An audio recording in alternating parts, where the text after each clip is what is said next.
सभी पत्रकार बंधुओं को नमस्कार। आज हनुमान जयंती के अवसर पर देशवासियों को हृदय की गहराइयों से शुभकामनाएं देता हूं और बजरंग बली जी की कृपा से, हनुमान जी की कृपा से लंबे समय से पिछले 23 दिनों से जो संघर्ष चल रहा था, दिल्ली वालों का जो संघर्ष चल रहा था, उस पर बजरंग बली की कृपा हुई और अरविंद केजरीवाल जी को इंसुलिन जो उनके जीवन के रक्षा के लिए जरूरी थी, जिसकी मांग हम लोग बार बार कर रहे थे, वो उनको मिल गई है, उनको दी गई है। आज एक ऐसा सच आपके सामने बताने जा रहा हूं जिसको सुन के आप हैरान हो जाएंगे और आप खुद सोच सकते हैं कि एक मुख्यमंत्री जो पिछले 20-22 साल से शुगर का मरीज है, जिस व्यक्ति ने दिल्ली के लोगों की दवा का इंतजाम किया, मोहल्ला क्लिनिक बनाए, अस्पताल बनाए, फरिश्ते स्कीम लाए, पिछले 23 दिनों से उनको इंसुलिन नहीं दी जा रही थी। तो क्यों नहीं दी जा रही थी? और जब हम बार बार कहते थे कि यह जान से मारने की साजिश है, तो हमसे पूछा जाता था कि क्यों आपको ऐसा लग रहा है? अब वो बात सामने आ गई। 23 दिन के दिल्ली के लोगों के संघर्ष के बाद अब उनको इंसुलिन दी गई है। न्यायालय ने भी एम्स का पैनल बनाया, डॉक्टरों की टीम बनाई कि उनके हेल्थ की चेकअप के लिए, उनका परीक्षण करने के लिए। अब मैं जो सच आपको बताने जा रहा हूं, उसको आप सुनेंगे तो हैरान हो जाएंगे। दिल्ली का तिहाड़ जेल अरविंद केजरीवाल जी के लिए एक यातना गृह बन गया है। दिल्ली का तिहाड़ जेल केजरीवाल जी के लिए यातना गृह बन गया है। और आपको याद होगा, हिटलर भी अपने विरोधियों के लिए यातना गृह बनाता था। 24 घंटे अरविंद केजरीवाल जी को पीएमओ के और एलजी के निगरानी में रखा जा रहा है। प्रधानमंत्री नरेंद्र मोदी और उनका कार्यालय 24 घंटे सीसीटीवी के जरिए उसका लिंक मंगाकर देखते हैं कि अरविंद केजरीवाल क्या कर रहे हैं, क्या नहीं कर रहे हैं। आखिर इतनी निगरानी क्यों है? क्या देख रहे हैं मोदी जी? आप क्या देखना चाहते हैं प्रधानमंत्री जी? यह देखना चाहते हैं कि अरविंद केजरीवाल को दवा मिली कि नहीं मिली, अरविंद केजरीवाल को खाना मिला कि नहीं मिला, अरविंद केजरीवाल कितना पढ़ रहे हैं, कितना लिख रहे हैं, कितना सो रहे हैं, कितना जग रहे हैं। आप देखना क्या चाहते हैं मोदी जी? प्रधानमंत्री जी, आपको क्या देखना है? 24 घंटे सीसीटीवी का लिंक आपके ऑफिस को, पीएमओ को क्यों चाहिए?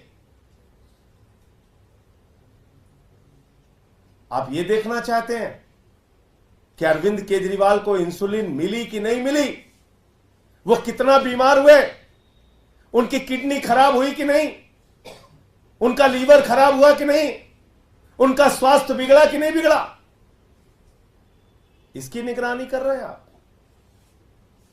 इसको देखना चाहते हैं कि अरविंद केजरीवाल का मनोबल कितना गिरा, कितना वो टूटे, कितना वो झुके। आप क्या देखना चाहते हैं प्रधानमंत्री जी? और आपने अपने एक एलजी को भी लगा दिया, उसका ऑफिस भी इसी काम में लगा हुआ।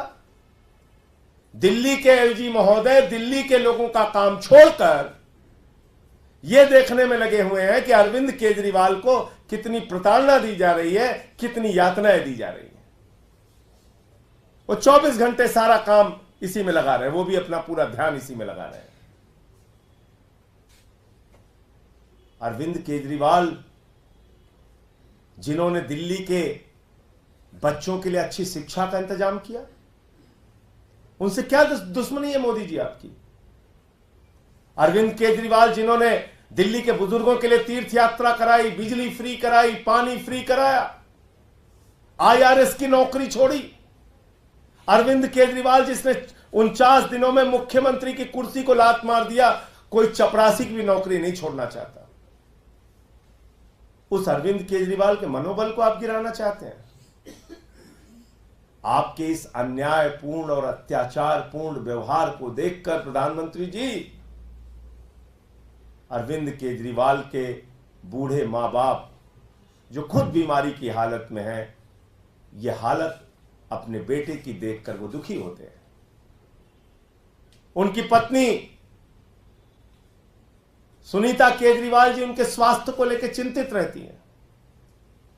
दिल्ली के लोग पिछले 23 दिनों से चिंतित हैं। देश के लोग जो उनसे बेहद प्यार करते हैं, वो चिंतित हैं इस बात को लेकर कि आखिर अरविंद केजरीवाल को दवा क्यों नहीं दी जा रही है, इंसुलिन क्यों नहीं दी जा रही है। एक आदमी जो लोगों के लिए दवा का, शिक्षा का, पढ़ाई का, अस्पताल का इंतजाम कर रहा था, आज खुद उसको दवा नहीं दी जा रही है। इस तरह का अत्याचार। और इसलिए प्रधानमंत्री जी, मैं आपसे कहना चाहता हूं, अगर केजरीवाल से कंपटीशन करना है तो काम की राजनीति करिए। बनाइए खूब स्कूल, ढेर सारे अस्पताल बनाइए, बनाइए सड़कें बनाइए, महंगाई कम कीजिए, देश में महिलाओं की सुरक्षा के लिए काम कीजिए। आपको चिंता करनी चाहिए युवाओं के रोजगार की, आपको चिंता करनी चाहिए किसानों के आत्महत्या की, आपको चिंता करनी चाहिए महिलाओं की सुरक्षा की, आपको चिंता करनी चाहिए कि देश आगे कैसे बढ़ेगा। आपकी चिंता है कि केजरीवाल का मनोबल कैसे गिरेगा, केजरीवाल प्रताड़ित कैसे होगा। 24 घंटे आप सीसीटीवी से उस व्यक्ति की निगरानी कर रहे हैं, एक 3 बार के निर्वाचित मुख्यमंत्री की। ये व्यवहार, ये अन्यायपूर्ण कार्यवाही, ये हिटलरशाही, ये तानाशाही का आचरण, बड़े बड़े तानाशाह दुनिया से चले गए।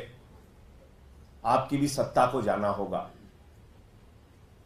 आपके इस अत्याचार को पूरा देश देख रहा है। और प्रधानमंत्री जी, जब आप इतना कुछ देख रहे हैं तो ये भी जरूर देखते होंगे कि जेल के अंदर अरविंद केजरीवाल जी रोज झाड़ू लगाते हैं, रोज। और जितना केजरीवाल जी जेल के अंदर झाड़ू लगाएंगे, उतनी ही भारतीय जनता पार्टी बाहर साफ होगी, सफाया होगा बीजेपी का, पूरे देश से सफाया होगा। और अब तो ये बौखलाहट भी, आपकी बौखलाहट पहले चरण के चुनाव के बाद भी इसी प्रकार का संकेत दे रही है।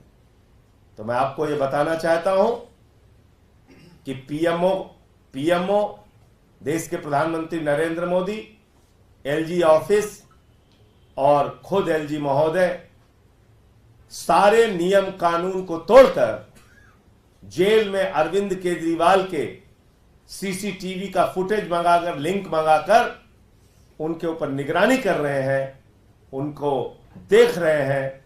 और इसलिए बार बार मुझे यह दोहराना पड़ता है कि केजरीवाल के विरुद्ध गहरा षड्यंत्र चल रहा है और उनके साथ कोई भी अनहोनी की घटना कभी भी घटित हो सकती है। और इसमें सीधे तौर पर देश के प्रधानमंत्री और उनका कार्यालय, एलजी ऑफिस और एलजी शामिल है। मुझे इतनी बात कहनी थी। आपका कोई प्रश्न हो तो आप पूछ सकते हैं। इस दावे का आधार क्या है कि वहां देखा जा रहा है?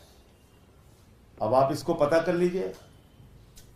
हमारे इंसुलिन न देने की बात भी मीडिया नकार रहा था, मजे उड़ा रहा था। कई बार उसको बीजेपी वाले लोग जश्न मनाने की मुद्रा में कि ठीक है केजरीवाल बीमार हो रहे हैं, ठीक है जश्न मनाओ केजरीवाल बीमार हो रहे हैं, कर रहे थे ना।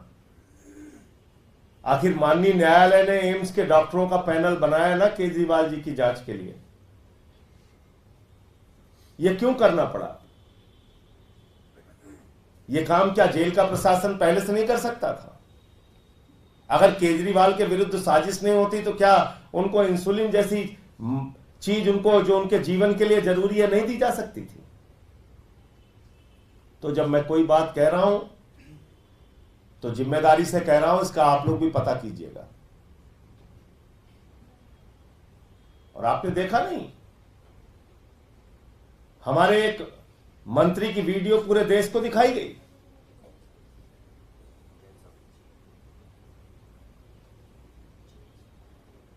तो मैं कुछ गलत नहीं कह रहा हूं, जो भी आपसे कह रहा हूं जिम्मेदारी से कह रहा हूं।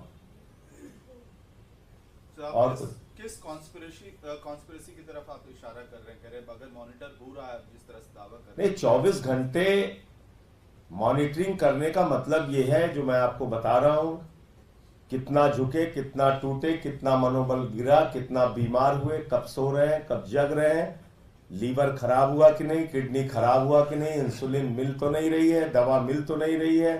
इस आदमी को हर तरफ हर 24 घंटे परेशान करो और इस स्तर तक पहुंचा दो कि उनकी जिंदगी से खिलवाड़ हो जाए। यही हो रहा है। तिहाड़ जेल के डीजी का बयान है, उन्होंने कहा है कि 900 से 1000 वहाँ के कैदी हैं जिन्हें डायबिटीज है, तो उनको हम समान रूप से ट्रीट करते हैं, सबको एक समान देखा जाता है, कोई हमारे लिए खास नहीं होता। अरे भाई, तिहाड़ जेल का डीजी किसकी वजह से क्यों बोल रहा है, ये अब बताने की जरूरत है क्या? वो अमित शाह के अधीन है, जो उसको कहा जाएगा बोलेगा, उसकी बात छोड़ दीजिए। सर, राउत रेवेन्यू कोर्ट ने अपने आदेश में साफ कहा है कि आखिरकार 1 अप्रैल का जो हमारा आदेश था, बावजूद उसके केजरीवाल के घर से जो खाना जा रहा था, जो सीएम साहब, उसमें जो भी जो डायबिटिक के अगेंस्ट होता है वो सब चीजें कैसे जा रही थी। हालांकि कोर्ट ने सवाल उठाया है आप लोगों पे भी और जेल प्रशासन पे भी, तो आखिरकार डायबिटीज है बावजूद उसके खाना कैसे जा रहा है, ये सब चीजें कैसे जा रही है, ये सवाल उठाया आदेश में। कोर्ट का ऑर्डर पढ़ा है आपने? जी पढ़ा है। उसमें लिखा है कि ग्लूकोज दिया जाएगा, केला दिया जाएगा, टॉफी दिया जाएगा। 1 अप्रैल का आदेश है आपके पास? जी है। ये पढ़ा था कि नहीं पढ़ा था आपने? जी पढ़ा है। तब मैं घर का खाना दिया जाएगा। सर ये अरे मैं तो आपने कोर्ट के आदेश का जिक्र किया ना, उसकी कॉपी है आपके पास? तो कॉपी है तो इनको दिखाइए। उसमें लिखा हुआ है उनको ग्लूकोज भी दी जाएगी, टॉफी भी दी जाएगी, केला भी दिया जाएगा, घर का खाना भी दिया जाएगा। ये माननीय न्यायालय का 1 अप्रैल का आदेश है। पैरा 9 उसका पढ़ लीजिएगा। सूरत की बीजेपी के कैंडिडेट को कल निर्विरोध निर्वाचित कर दिया गया, वहाँ पे कांग्रेस के कैंडिडेट का नॉमिनेशन रद्द हो गया था, बाकी कई लोगों ने नामांकन वापस लिया। इस डेवलपमेंट देखिए, मैं पूरा ये बात पूरे जिम्मेदारी से कह रहा हूं कि प्रधानमंत्री नरेंद्र मोदी देश का संविधान बदलने जा रहे हैं, चुनाव खत्म करने जा रहे हैं, दलितों, पिछड़ों, आदिवासियों का आरक्षण खत्म करने जा रहे हैं। देश के 85% लोगों के पीठ में छुरा मारने की तैयारी है। इस देश की जनता के पीठ में छुरा मारने की तैयारी है। इस देश की जनता को चुनाव से वंचित किया जाएगा। सूरत एक झांकी है, पूरा देश बाकी है। सूरत में चुनाव खत्म हुआ है, पूरे देश में चुनाव खत्म होगा। यह प्रधानमंत्री नरेंद्र मोदी की सोच है। तानाशाही लाना चाहते हैं। 24 का चुनाव अंतिम चुनाव है। इस देश के लोगों, इस बात को याद रखना, यह अंतिम चुनाव है आपका। बाबा साहब डॉक्टर भीमराव अंबेडकर जी के द्वारा लिखे गए संविधान को भारतीय जनता पार्टी के लोग नहीं मानते, ये नागपुर के संविधान को मानते हैं, जो संविधान कहता है, जिसके प्रमुख भागवत कहते हैं, दलितों का, पिछड़ों का, आदिवासियों का आरक्षण खत्म होना चाहिए। मोहन वैद्य कहते हैं, आरएसएस के नेता कहते हैं, दलितों का, पिछड़ों का, आदिवासियों का आरक्षण खत्म होना चाहिए। बीजेपी के नेता कहते हैं संविधान बदलना है। और कितने प्रमाण आपको चाहिए? अयोध्या के प्रत्याशी प्रभु श्री राम के धरती अयोध्या के प्रत्याशी लल्लू सिंह ने कह दिया संविधान बदलना है, 400 सीट दे दो। और प्रभु श्री राम का अभिनय कर चुके अरुण गोविल, उन्होंने भी कह दिया कि 400 सीट दे दो, संविधान बदलना है। देश का संविधान ये लोग बदलेंगे, वोट की ताकत आपकी खत्म करेंगे। और याद रखना, आरक्षण पूरे देश में भाजपा ही खत्म करेंगे, क्योंकि आरएसएस का प्रमुख जो बोलता है वही भाजपा कहती है। आरएसएस का प्रमुख जो बोलता है वही भाजपा का संविधान है। ये बाबा साहब के संविधान को नहीं मानते, ये भागवत के संविधान को मानते हैं। और भागवत तो पहले ही कह चुके हैं आरक्षण खत्म होना चाहिए। मोहन वैद्य कह चुके हैं आरक्षण खत्म होना चाहिए। देश के दलितों, पिछड़ों और आदिवासियों को सावधान हो जाना चाहिए, सजग हो जाना चाहिए। इस देश के लोगों को सजग हो जाना चाहिए। वोट का अधिकार उनका छीना जाएगा। सूरत तो झांकी है, पूरा देश बाकी है। अभी सूरत में चुनाव खत्म हुआ, अब पूरे देश में चुनाव खत्म होगा। आरएसएस में चुनाव होता है क्या? चुनाव होता है आरएसएस में? आरएसएस के प्रमुख का कोई चुनाव नहीं होता। आरएसएस चुनाव की पद्धति में यकीन नहीं रखती। और आरएसएस का संविधान कहता है भारत के प्रधानमंत्री और राष्ट्रपति के ऊपर आरएसएस का प्रमुख राज करेगा। इसीलिए प्रधानमंत्री को भी भागवत से मिलने जाना पड़ता है। उसका प्रोटोकॉल होगा अपना, लेकिन उसको भी भागवत से मिलने जाना पड़ता है। तो इसलिए याद रखिएगा, फिर दोहरा रहा हूं, सूरत में जो कुछ हुआ वो मेरी बात को, मेरे दावों को और बार बार रैलियों, सभाओं में जो सारे नेता बोल रहे हैं उसको बिल्कुल सच साबित करता है। ये चुनाव खत्म करेंगे, पूरे देश में चुनाव खत्म करेंगे, पूरे देश में चुनाव की प्रक्रिया और लोकतंत्र को खत्म करेंगे। बाबा साहब डॉक्टर भीमराव अंबेडकर के संविधान को खत्म करेंगे और आरक्षण को खत्म करेंगे। संजय जी, प्रधानमंत्री राजस्थान में कह रहे हैं कि आज हनुमान जयंती है और इस मौके पर कि पिछली सरकारों में तो हनुमान चालीसा सुनना भी गुनाह था। राजस्थान ही एक एग्जाम्पल है, रामनवमी पर बैन लगा दिया गया था। प्रधानमंत्री नरेंद्र मोदी देश की जनता का ध्यान भटकाने की कोशिश ना करें। वो बताएं 10 साल में 20 करोड़ नौजवानों को नौकरी मिली कि नहीं। वो बताएं 750 किसान जो शहीद हुए वो कौन थे। वो बताएं 20 जवान हमारे जो सीमा पर मारे गए वो कौन थे। प्रधानमंत्री नरेंद्र मोदी बताएं कि काला धन कहां गया, 15 लाख खाते में क्यों नहीं आया, काला धन क्यों बढ़ गया, 15 लाख करोड़ रुपए की चोरी आप लोगों ने कर करके अपने पूंजीपति मित्रों का माफ क्यों किया, 3.5 लाख करोड़ रुपए बैंक सेटलमेंट के जरिए आपने माफ क्यों किया, भारत के ऊपर 200 लाख करोड़ रुपए का कर्जा क्यों है। प्रधानमंत्री नरेंद्र मोदी को देश की महंगाई के सवाल पर जवाब देना चाहिए। 10 साल हो गया, अब सवाल आपसे पूछा जाएगा, ड्रामे करना बंद करो प्रधानमंत्री जी, सीधे सीधे जवाब दो। नौकरी का क्या हुआ, रोजगार का क्या हुआ, महंगाई का क्या हुआ, किसान के आय दोगुना करने के दावे का क्या हुआ, काला धन का क्या हुआ, इलेक्टोरल बॉन्ड के नाम पे दुनिया का सबसे बड़ा भ्रष्टाचार करते हैं प्रधानमंत्री और उनकी पार्टी। और कल मैं देख रहा था, वो एक बेचारा व्यापारी मेरठ का, वो कह रहा है भाजपा के जुलूस में गए थे, 36,000 रुपए जेब काट लिया। आप बताइए, इलेक्टोरल बॉन्ड से चंदा बंद तो अब जेब कतरई शुरू कर दिया इन लोगों ने। इलेक्टोरल बॉन्ड का चंदा बंद हो गया तो अब जेब कतरई शुरू कर दिया, कह रहे जेब काटेंगे। वो वीडियो चल रहा है पूरे देश में। तो ये भारतीय जेब कतरा पार्टी है, इनसे सावधान रहिए सब लोग। संजय जी, प्रधानमंत्री ने कांग्रेस आपकी संपत्ति कुछ खास लोगों को देने की तैयारी में कांग्रेस दोबारा दोहराया है, कहा है कि जब से मैंने हिडन एजेंडा इनका उसकी पोल किसको, अडानी को, कहां पर है, अडानी को देने की तैयारी है। रेल किसके पास, सेल किसके पास, कोयला किसके पास, गैस किसके पास, बिजली किसके पास, पानी किसके पास, पोर्ट किसके पास, एयरपोर्ट किसके पास, बताइए। बैंकों का 20,000 करोड़ रुपए किसके पास, नीरव मोदी, मेहुल चौकसी कौन है। नरेंद्र मोदी बुलाते हैं मेहुल भाई, वो मेहुल भाई कौन है मोदी का, अडानी कौन है मोदी का। पूरे देश की संपत्ति लूट के आपने अडानी को सौंप दिया। आप सवाल उठा रहे हो, आकाश से लेकर पाताल तक आपने अडानी को सौंप दिया। आप सवाल उठा रहे हैं प्रधानमंत्री जी।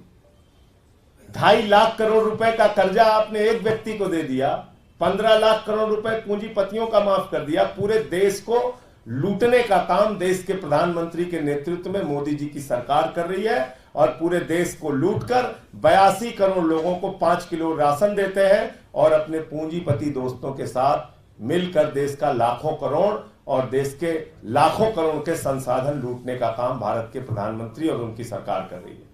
और बताइए,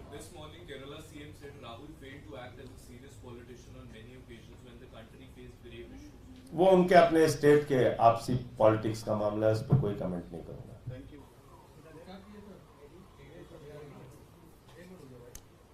सभी पत्रकार बंधुओं को नमस्कार। आज हनुमान जयंती के अवसर पर देशवासियों को हृदय की गहराइयों से शुभकामनाएं देता हूं और बजरंग बली जी की कृपा से, हनुमान जी की कृपा से लंबे समय से, पिछले 23 दिनों से जो संघर्ष चल रहा था, दिल्ली वालों का जो संघर्ष चल रहा था, उस पर बजरंग बली की कृपा हुई और अरविंद केजरीवाल जी को इंसुलिन जो उनके जीवन के रक्षा के लिए जरूरी थी, जिसकी मांग हम लोग बार बार कर रहे थे, वो उनको मिल गई है, उनको दी गई है। आज एक ऐसा सच आपके सामने बताने जा रहा हूं जिसको सुन के आप हैरान हो जाएंगे और आप खुद सोच सकते हैं कि एक मुख्यमंत्री जो पिछले 20-22 साल से शुगर का मरीज है, जिस व्यक्ति ने दिल्ली के लोगों की दवा का इंतजाम किया, मोहल्ला क्लिनिक बनाए, अस्पताल बनाए, फरिश्ते स्कीम लाए, पिछले 23 दिनों से उनको इंसुलिन नहीं दी जा रही थी। तो क्यों नहीं दी जा रही थी? और जब हम बार बार कहते थे कि यह जान से मारने की साजिश है, तो हमसे पूछा जाता था कि क्यों आपको ऐसा लग रहा है? अब वो बात सामने आ गई। 23 दिन के दिल्ली के लोगों के संघर्ष के बाद अब उनको इंसुलिन दी गई है। न्यायालय ने भी एम्स का पैनल बनाया, डॉक्टरों की टीम बनाई कि उनके हेल्थ की चेकअप के लिए, उनका परीक्षण करने के लिए। अब मैं जो सच आपको बताने जा रहा हूं, उसको आप सुनेंगे तो हैरान हो जाएंगे। दिल्ली का तिहाड़ जेल अरविंद केजरीवाल जी के लिए एक यातना गृह बन गया है। दिल्ली का तिहाड़ जेल केजरीवाल जी के लिए यातना गृह बन गया है। और आपको याद होगा, हिटलर भी अपने विरोधियों के लिए यातना गृह बनाता था।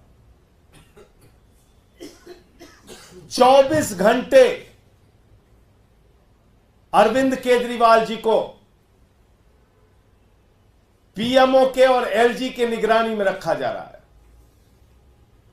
प्रधानमंत्री नरेंद्र मोदी और उनका कार्यालय 24 घंटे सीसीटीवी के जरिए उसका लिंक मंगाकर देखते हैं कि अरविंद केजरीवाल क्या कर रहे हैं, क्या नहीं कर रहे हैं। आखिर इतनी निगरानी क्यों है? क्या देख रहे हैं मोदी जी? आप क्या देखना चाहते हैं प्रधानमंत्री जी? यह देखना चाहते हैं कि अरविंद केजरीवाल को दवा मिली कि नहीं मिली, अरविंद केजरीवाल को खाना मिला कि नहीं मिला, अरविंद केजरीवाल कितना पढ़ रहे हैं, कितना लिख रहे हैं, कितना सो रहे हैं, कितना जग रहे हैं। आप देखना क्या चाहते हैं मोदी जी? प्रधानमंत्री जी, आपको क्या देखना है? 24 घंटे सीसीटीवी का लिंक आपके ऑफिस को, पीएमओ को क्यों चाहिए? आप ये देखना चाहते हैं कि अरविंद केजरीवाल को इंसुलिन मिली कि नहीं मिली, वो कितना बीमार हुए, उनकी किडनी खराब हुई कि नहीं, उनका लीवर खराब हुआ कि नहीं, उनका स्वास्थ्य बिगड़ा कि नहीं बिगड़ा, इसकी निगरानी कर रहे हैं आप। इसको देखना चाहते हैं कि अरविंद केजरीवाल का मनोबल कितना गिरा, कितना वो टूटे, कितना वो झुके। आप क्या देखना चाहते हैं प्रधानमंत्री जी? और आपने अपने एक एलजी को भी लगा दिया, उसका ऑफिस भी इसी काम में लगा हुआ। दिल्ली के एलजी महोदय दिल्ली के लोगों का काम छोड़कर यह देखने में लगे हुए हैं कि अरविंद केजरीवाल को कितनी प्रताड़ना दी जा रही है, कितनी यातनाएं दी जा रही हैं। वो 24 घंटे सारा काम इसी में लगा रहे हैं, वो भी अपना पूरा ध्यान इसी में लगा रहे हैं। अरविंद केजरीवाल जिन्होंने दिल्ली के बच्चों के लिए अच्छी शिक्षा का इंतजाम किया, उनसे क्या दुश्मनी है मोदी जी आपकी? अरविंद केजरीवाल जिन्होंने दिल्ली के बुजुर्गों के लिए तीर्थ यात्रा कराई, बिजली फ्री कराई, पानी फ्री कराया, आईआरएस की नौकरी छोड़ी। अरविंद केजरीवाल जिसने 49 दिनों में मुख्यमंत्री की कुर्सी को लात मार दिया, कोई चपरासी की भी नौकरी नहीं छोड़ना चाहता। उस अरविंद केजरीवाल के मनोबल को आप गिराना चाहते हैं। आपके इस अन्यायपूर्ण और अत्याचारपूर्ण व्यवहार को देखकर प्रधानमंत्री जी, अरविंद केजरीवाल के बूढ़े मां बाप जो खुद बीमारी की हालत में हैं, यह हालत अपने बेटे की देखकर वो दुखी होते हैं। उनकी पत्नी सुनीता केजरीवाल जी उनके स्वास्थ्य को लेकर चिंतित रहती हैं। दिल्ली के लोग पिछले 23 दिनों से चिंतित हैं। देश के लोग जो उनसे बेहद प्यार करते हैं वो चिंतित हैं इस बात को लेकर कि आखिर अरविंद केजरीवाल को दवा क्यों नहीं दी जा रही है, इंसुलिन क्यों नहीं दी जा रही है। एक आदमी जो लोगों के लिए दवा का, शिक्षा का, पढ़ाई का, अस्पताल का इंतजाम कर रहा था, आज खुद उसको दवा नहीं दी जा रही है। इस तरह का अत्याचार।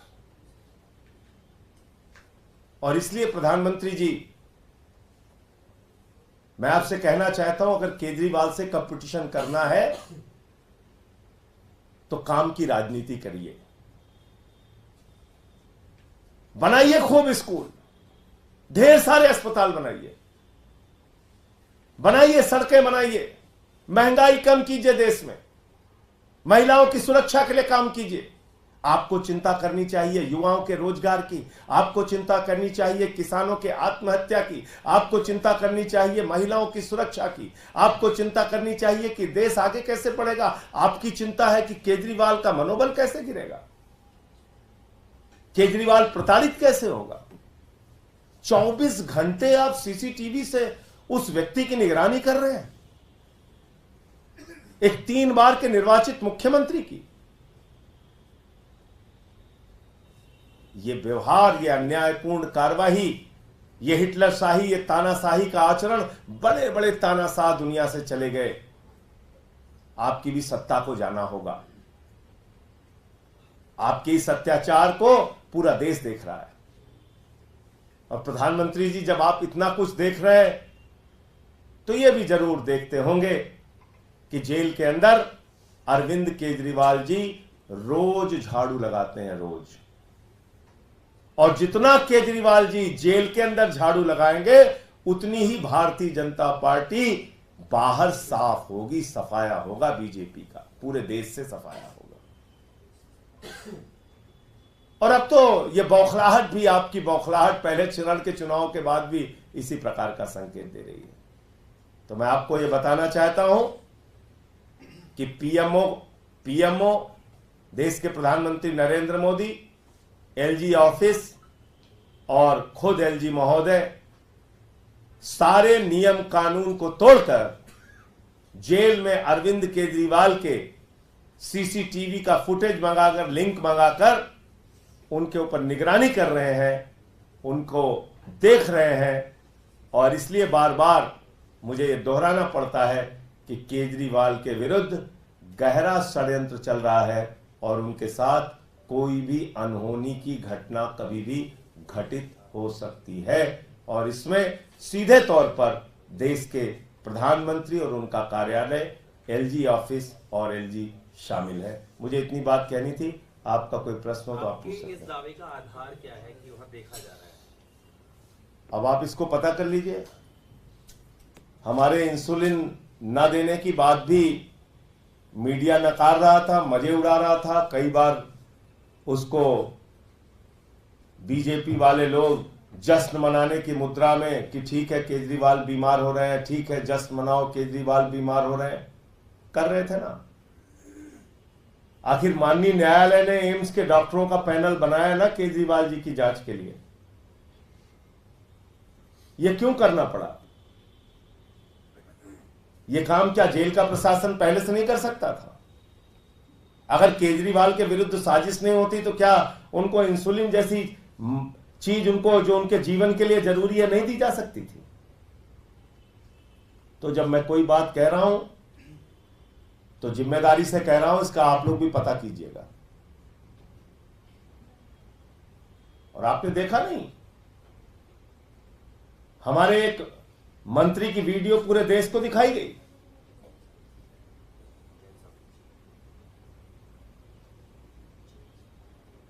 तो मैं कुछ गलत नहीं कह रहा हूं, जो भी आपसे कह रहा हूं जिम्मेदारी से कह रहा हूं। और किस कॉन्स्पिरेसी की तरफ आप इशारा कर रहे हैं? कह रहे हैं बगैर मॉनिटर हो रहा है, जिस तरह से दावा कर रहे हैं। नहीं, 24 घंटे मॉनिटरिंग करने का मतलब यह है, जो मैं आपको बता रहा हूं, कितना झुके, कितना टूटे, कितना मनोबल गिरा, कितना बीमार हुए, कब सो रहे हैं, कब जग रहे हैं, लीवर खराब हुआ कि नहीं, किडनी खराब हुआ कि नहीं, इंसुलिन मिल तो नहीं रही है, दवा मिल तो नहीं रही है। इस आदमी को हर तरफ हर 24 घंटे परेशान करो और इस स्तर तक पहुंचा दो कि उनकी जिंदगी से खिलवाड़ हो जाए। यही हो रहा है। तिहाड़ जेल के डीजी का बयान है, उन्होंने कहा है कि 900 से 1000 वहाँ के कैदी हैं जिन्हें डायबिटीज है, तो उनको हम समान रूप से ट्रीट करते हैं, सबको एक समान देखा जाता है, कोई हमारे लिए खास नहीं होता। अरे भाई, तिहाड़ जेल का डीजी किसकी वजह से क्यों बोल रहा है, ये अब बताने की जरूरत है क्या? वो अमित शाह के अधीन है, जो उसको कहा जाएगा बोलेगा, उसकी बात छोड़ दीजिए। सर, राउज रेवेन्यू कोर्ट ने अपने आदेश में साफ कहा है कि आखिरकार 1 अप्रैल का जो हमारा आदेश था, बावजूद उसके केजरीवाल के घर से जो खाना जा रहा था, जो सीएम साहब, उसमें जो भी जो डायबिटिक के अगेंस्ट होता है वो सब चीजें कैसे जा रही थी। हालांकि कोर्ट ने सवाल उठाया है आप लोगों पे भी और जेल प्रशासन पे भी, तो आखिरकार डायबिटीज है बावजूद उसके खाना कैसे जा रहा है, ये सब चीजें कैसे जा रही है, ये सवाल उठाया आदेश में। कोर्ट का ऑर्डर पढ़ा है आपने? जी पढ़ा है। उसमें लिखा है कि ग्लूकोज दिया जाएगा, केला दिया जाएगा, टॉफी दिया जाएगा। 1 अप्रैल का आदेश है आपके पास? जी है। ये पढ़ा था कि नहीं पढ़ा था आपने? जी पढ़ा है। तब मैं घर का खाना दिया जाएगा। सर ये अरे मैं तो आपने कोर्ट के आदेश का जिक्र किया ना, उसकी कॉपी है आपके पास? कॉपी है। तो कॉपी है तो इनको दिखाइए। उसमें लिखा हुआ है उनको ग्लूकोज भी दी जाएगी, टॉफी भी दी जाएगी, केला भी दिया जाएगा, घर का खाना भी दिया जाएगा। ये माननीय न्यायालय का 1 अप्रैल का आदेश है। पैरा 9 उसका पढ़ लीजिएगा। सूरत की बीजेपी के कैंडिडेट को कल निर्विरोध निर्वाचित कर दिया गया, वहाँ पे कांग्रेस के कैंडिडेट का नॉमिनेशन रद्द हो गया था, बाकी कई लोगों ने नामांकन वापस लिया। इस डेवलपमेंट को देखिए, मैं ये बात पूरे जिम्मेदारी से कह रहा हूं कि प्रधानमंत्री नरेंद्र मोदी देश का संविधान बदलने जा रहे हैं, चुनाव खत्म करने जा रहे हैं, दलितों, पिछड़ों, आदिवासियों का आरक्षण खत्म करने जा रहे हैं। देश के 85% लोगों के पीठ में छुरा मारने की तैयारी है। इस देश की जनता के पीठ में छुरा मारने की तैयारी है। इस देश की जनता को चुनाव से वंचित किया जाएगा। सूरत एक झांकी है, पूरा देश बाकी है। सूरत में चुनाव खत्म हुआ है, पूरे देश में चुनाव खत्म होगा। यह प्रधानमंत्री नरेंद्र मोदी की सोच है। तानाशाही लाना चाहते हैं। 24 का चुनाव अंतिम चुनाव है। इस देश के लोगों, इस बात को याद रखना, यह अंतिम चुनाव है आपका।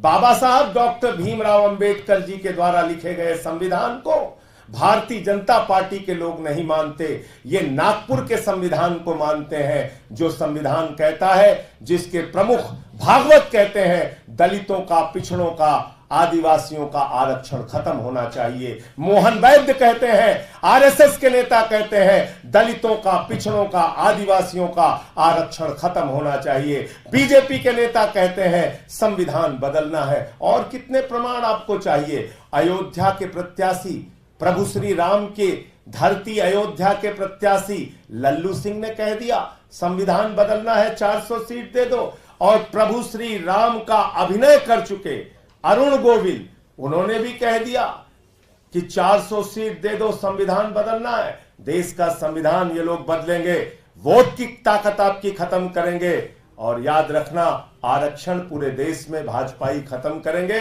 क्योंकि आरएसएस का प्रमुख जो बोलता है वही भाजपा कहती है।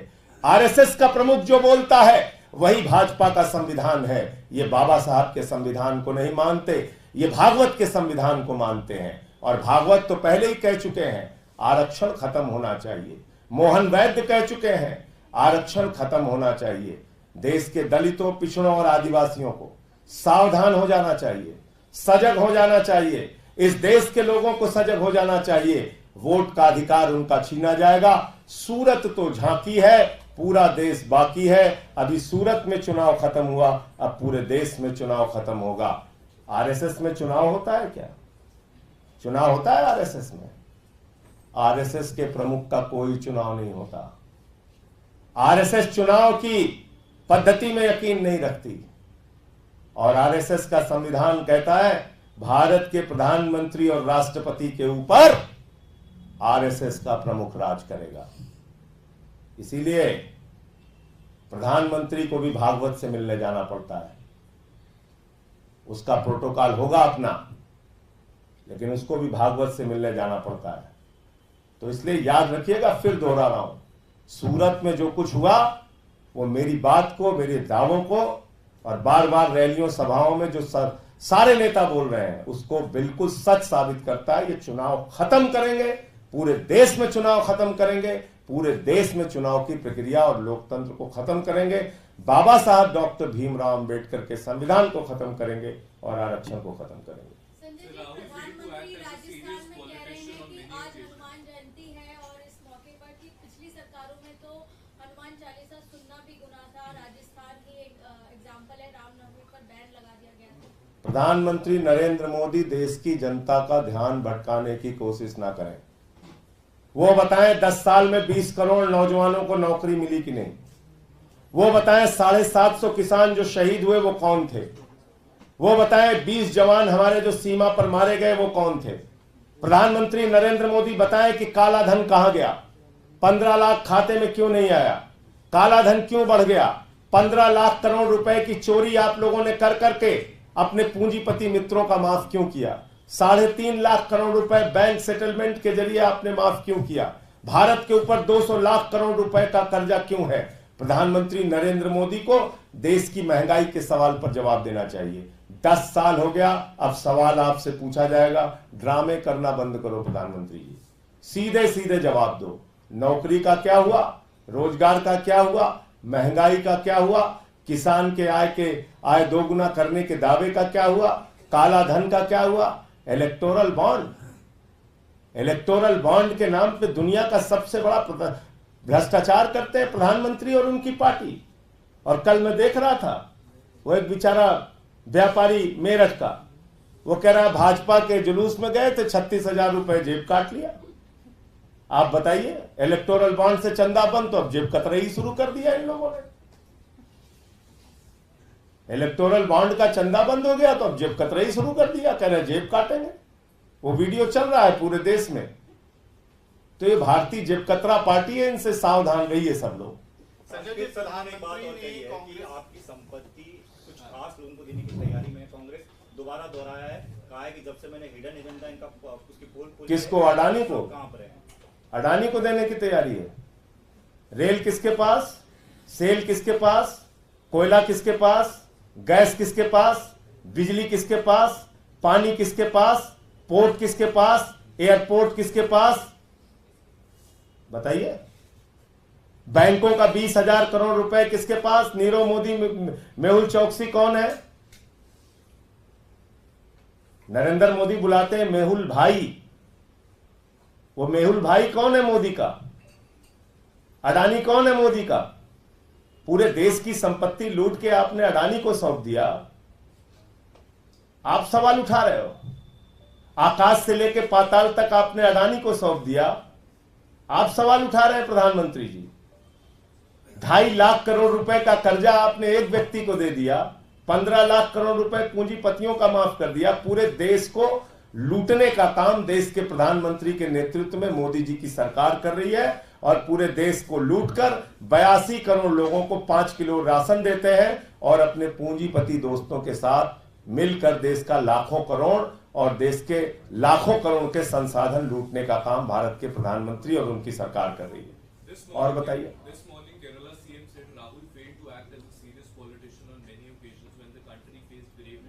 वो उनके अपने स्टेट के आपसी पॉलिटिक्स का मामला है, उस पर कोई कमेंट नहीं करूंगा।